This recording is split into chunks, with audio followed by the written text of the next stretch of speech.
Hey, welcome to the video, everyone. Hope y'all are doing well today. So this one is going to be a little different for me in terms of format. Rather than the usual montages that I put together, today I want to focus on a single invasion and try to talk a bit more specifically about why it went on for so long and why it was particularly frustrating. And the reason I chose to spotlight this one particularly is that it is one of the most passive invasions of the last couple months for me. And if you play Elden Ring PvP regularly, you're probably already aware that passive playstyles are one of the most frustrating things to encounter in any PvP interaction, whether that is a duel, an invasion. I don't think it occurs as frequently in the Coliseum team fights just because of the number of players and the fact that everyone is trying to score points, so you're kind of incentivized to engage more. But I don't know, maybe that pops up there. I don't play the team fights like 2v2s super frequently, but feel free to let me know if that's something that does pop up in that context. And I think this 20 minutes of footage will demonstrate pretty clearly why, in an invasion setting, this is a particular type of irritating. I'm going to be voicing over the entire invasion from beginning to end, just providing some thoughts about how I was approaching things in the moment, what I might do differently, or what stood out as particularly frustrating. So that's kind of what you can expect. So yeah, anyway, that's the brief on what this video is going to look like. I don't know what direction or how exactly this video is going to shake out just because I've done very minimal, if any, preparation for it. So just kind of keep that in mind as we're going through the invasion. But that's enough yapping about the video. Let's go ahead and actually get into it. I hope y'all enjoy. Okay, so this one takes place in the consecrated snowfield, thankfully not in the wide open field areas. We're over near one of the giant trees, so we do have a good deal of cover available to us, but obviously it looks like this team is not running any kind of ranged setup that I can tell.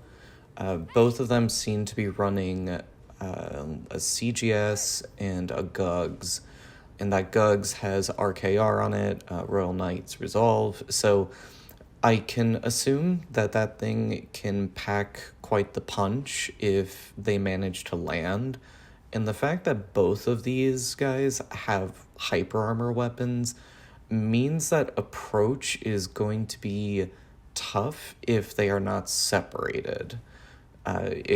It could very easily be a one-hit blender situation here if I'm not cautious about aggressing and I'm not keeping awareness of where both of these guys are at all times. And we can already see my first critical error where I didn't aggress from the start, and I sort of went along with the passivity for a bit too long, and I've burned through my physic a bit, and I just wasn't sure if they were trying to one-on-one. I couldn't tell if they were genuine PvEers or not, or if they were trying to gank. Based on their setups, I don't think they were a gank duo. They're just not very optimized for that kind of engagement, and as we can just see now, hunters are turned on, but it's also at this point that we see what signaled to me how the invasion was going to play out, where they just 180 and go back to the spot where I first encountered them. I'm not entirely sure why, but I knew at this point that I was going to have to rethink how I was going to manage to separate them. I really wanted to get the Phantom alone, where I could realistically punish them whiffing with that Colossal. Because generally speaking, I do try to, as often as possible, take on the Phantom first and get rid of them and then focus on the host. Depends on the circumstance. Sometimes I do just bum rush and beeline for the host, but I wanted to really try and play this one out. And here we get so close to taking the Phantom out, but I kind of get a little too tunnel vision on taking care of them, and the Hunter has time to arrive, and I've already taken several bits of damage from him and the host. So at this point, I know that it's my turn to retreat. I am aware that there's these ruins nearby where there are some mobs, a couple giants, and I think there's some other guys floating around here, and then we've got the ghost dragonkin warriors off in the distance there. And we see, to my relief, that the hunter is willing to aggress, but as we can see, that doesn't really work out super well for them. We get a kickoff and the crit, and I think we take them out right here. Yep.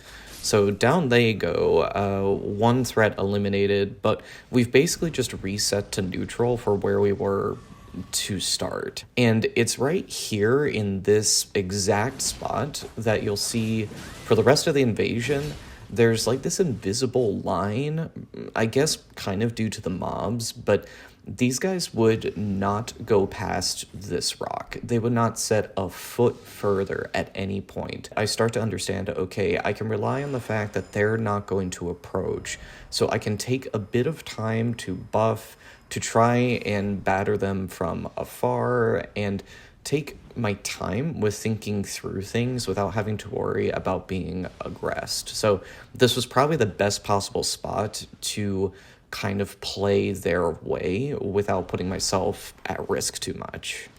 And you can see I'm trying to pepper them with the stone hefty pots here, always a must-have on a strength build like this.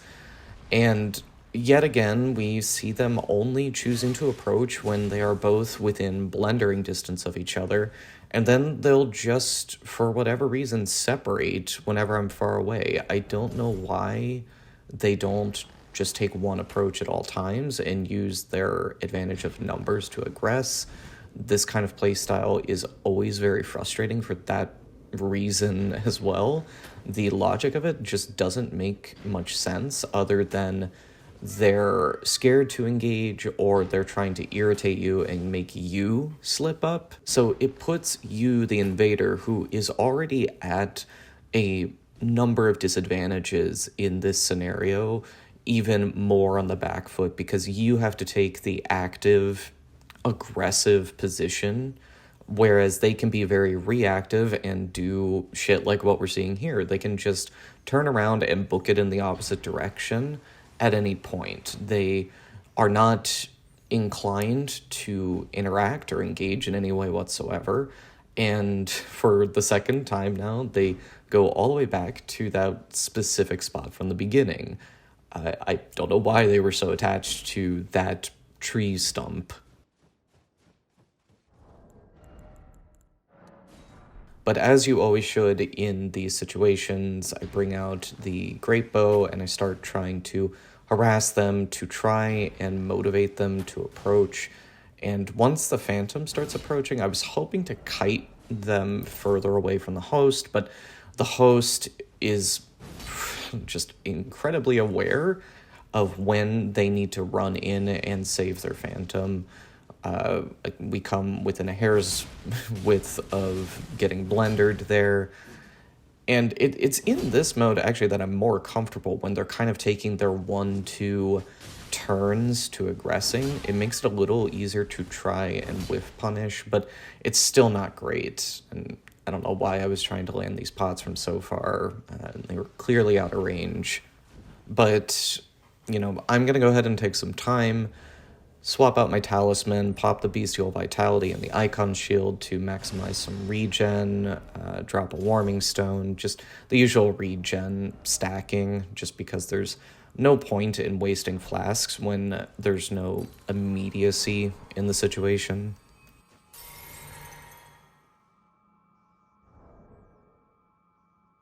And at this point, while I'm kind of just standing here taking my regen passively, I was trying to plan out a little further ahead, but we unfortunately get another hunter in this moment, and I don't know where they're approaching from. I'm kind of hoping in the back of my mind that they're coming from somewhere other than the duo, and we see here that they are, but it seems like these three have some sort of interconnected mind, and they know to beeline and group up with these two. So we just have another problem in the mix. And this was basically my second closest opportunity to get the Phantom alone, but yet again, the host starts kind of threatening to engage.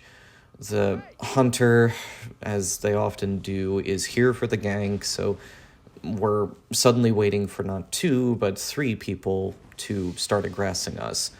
But the hunter doesn't seem to be aware that these guys don't want to aggress past that invisible line. So I'm hoping that they make the mistake of separating, but they seem to kind of get the idea, unfortunately. So we're yet again back to square one with this. Get out the great bow again and just hope that this pushes them, get a shot off. And the Phantom whips out what, a few patches ago would have been very threatening, the Ritual Spear, Ash of War, but thankfully that is a little more manageable nowadays, so it's not the biggest threat in this scenario. I figured why not bubble up this giant, but yet again, you can see they are just stopped dead at that same spot. It's like there's a fog wall there that I'm not able to see. And there we go, a Robin Hood moment. Get off a long shot on the host. Get the icon back on. Hunter thought they were being cheeky by sneaking up on us, but they made the mistake of getting up close. I'm really hoping to, get rid of them, but the Phantom just comes right back into the mix at the least opportune time.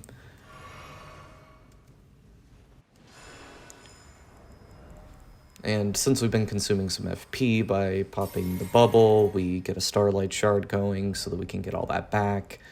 And you can see here I kind of knew that I was going to shitpot these guys just because this had already gone on for 10 minutes, which is already in the kind of like small percentile of invasion times. And we swap out to the Rot again, and I'm trying to get that status going so that we can get rid of one of these guys, or at least be doing tick damage when they're not engaging. I wanted to kind of assume that these 3 didn't have a stash of boluses on them, but we see the Hunter get their physic going, comets coming out, and we get the wonderful chip phantom damage from that. It seems like there's just never a reliable way to strafe that spell. Hunter's down to half health. We're really hoping to aggress them and get them out of the mix, and we get them with the counter hit. Quick little teabag, poop. And the giant almost, as is so often to happen in Elden Ring, almost kills me right after I've gotten rid of the Hunter, and I gasped here because I thought it was over. And we're back on the approach against the host and the Phantom. I just saw them do a buff. I think it's a regen. I don't think it was a full heal. And Phantom, I don't know if they thought I couldn't see them. They got the big ass sword sticking out. Get a shot off on them. I'm honestly, I think at this point, I thought that the host was AFK because they just weren't moving at all. And just off screen, we can see that they are starting to aggress. Try to avoid the blender yet again. That RKR is just so dangerous. Even if it's not an optimized strength build with the two-handed talisman, that thing can still get rid of half your health bar if you're not careful. And, this was kind of a return to basics, the fundamentals of movement and trying to zone them in a way that kept me out of danger, but also was kind of pulling them away from each other it wasn't working as well as you might hope, but okay, at this point again, we lose the chase. We're back to great bow action. Just absolutely insane gameplay, thrilling. And while we're in this lull here, as there have been many so far, I want to just quickly talk about, again, why this is so frustrating at kind of a higher abstract level, I guess. This kind of passive engagement really just takes the wind out of the sails with invasions, because invasions are generally, they're going to last like maybe a minute or maybe as much as 3 minutes. It really depends on what the setups are and how willing to engage the host is. But again, when you've gone this long, the passivity, it makes less and less sense, because it seems like they just don't care about wasting their own time as much as yours. And there's no way that it's that important to the host to not die, because you can so easily just get back to where you are in this area. So it just makes less and less sense as the invasion goes on, and we get close, yet again, to taking the Phantom out, but the host just comes out of nowhere once again. But yeah, so in short, the passive playstyle just runs counter to how invasions are kind of intended to work out. And I think it's enabled a lot by world design like what we're experiencing here, where there's just way too much wide open space for players to retreat without consequence. There's almost no mobs in this area. I'm not sure actually if they already cleared them or what, but they have basically infinite room to put distance between me and them. And in previous games, the level design really didn't permit that. If you wanted to run away from an invader, it was a toss-up between backtracking or progressing the level. And if you played your cards right, you could basically force the host to continue progressing the level if you cut them off from backtracking. And oh my god, just a classic here. I totally forgot I even did this, where I accidentally popped the Phantom finger. And at this point, I'm banging my head on the desk. But we actually don't get the worst spawn. It really makes no difference with these two, because they were already staying away. And as you'll notice here, I did a little bit ago manage to get the rot off on the Phantom, so I switched to poison, just in case there's an opportunity to get 2 status ticks going on them. And at this point, we resort to probably one of the, I guess, easy mode setups with a thrusting sword and the icon shield on the back. Lots of you have probably seen this setup, but we see another hunter has been summoned. There's just an endless supply of these guys. But to my relief, it seems like this one is AFK. And in moments like this, I've actually mentioned this in previous videos, if there's one hunter and then a Phantom and a host, and the hunter is AFK, I'll sometimes decide to leave them because it keeps that slot filled and keeps another hunter who might engage from entering the fray. And we get close yet again to getting the Phantom. Yeah, actually, we do get rid of them here. Okay, I was wondering when that was going to happen. Our ship pocket's interrupted, and it looks like the hunter finally came online. Their pathfinding, their AI finally kicked in.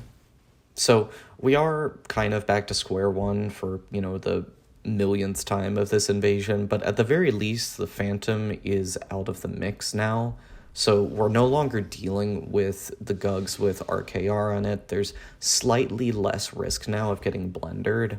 That hunter is running, I think it was dual Reduvias, or at least one, which means bleed is now a bit more of a concern. But the host, I'm not entirely sure here what they were going for. They just kind of book it across the field here, where these spirit dragonkins are. And the hunter was far enough back here that I knew I could get a chase going without having to worry about being tailed. We swap on our endurance regen, the turtle shield, And then I usually try to keep a heavy thrusting sword with kind of that scream attack or the wind blade Ash of War on it for exactly this situation. And I have no idea where this host is going. I thought for a second here that they were just going to yeet themselves off the cliff, but then they turn around, maybe realizing there's nowhere to go, and switch back to Sham. And I guess the hunter was smart enough to realize that they could cut us off by some shorter path, so I guess good on them. But we also saw there a few moments ago that another hunter had been summoned in, so it's really all the same at this point. And the lightning bolts come in clutch here, but we see rather worryingly that this new hunter has some really severe latency going on. Like, they should have been dead from the lightning ball there. And we're in a bit better of a place now with the mob situation because of these dragonkins being so close to us. We've got skull emoji spell going. Lovely. I see that they're finally entering the situation. I thought the host was going to go down right then and there, and I was actually going to be a little, miffed about that for the invasion to end that way.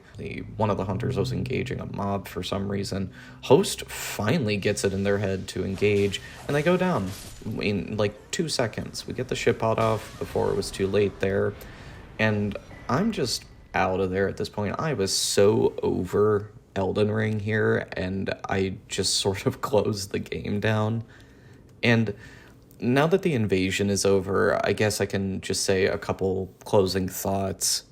Over these 20 minutes, we saw what I would pretty straightforwardly describe as players not playing the game. The way that I sort of abstractly, philosophically view invasions is they provide a sort of minor twist on the overt predictability of FromSoft games, of Souls games, because every aspect of these games is, reset in real time back to 0 every time you die. Same enemy placement, same enemy behavior.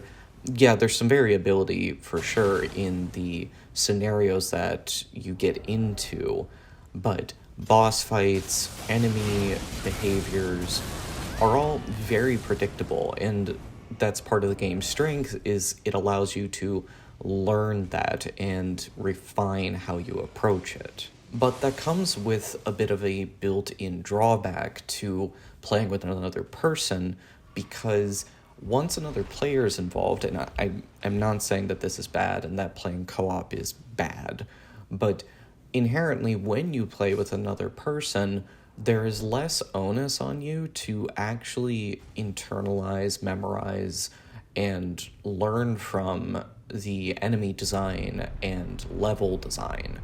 Another person is there to make up for the, I guess you'd call it player burden, to internalize those aspects of the game. So if you're going to remove that aspect of the game's experience, invasions step in to sort of fill that void a little bit with unpredictability.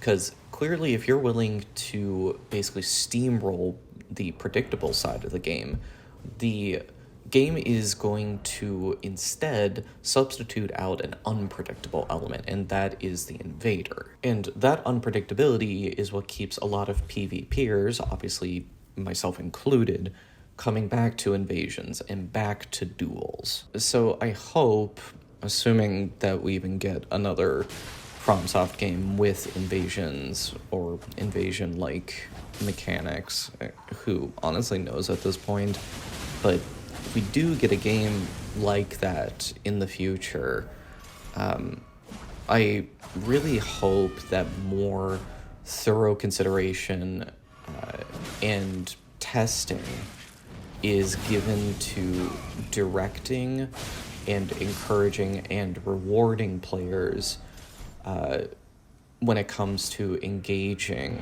with this aspect of the game.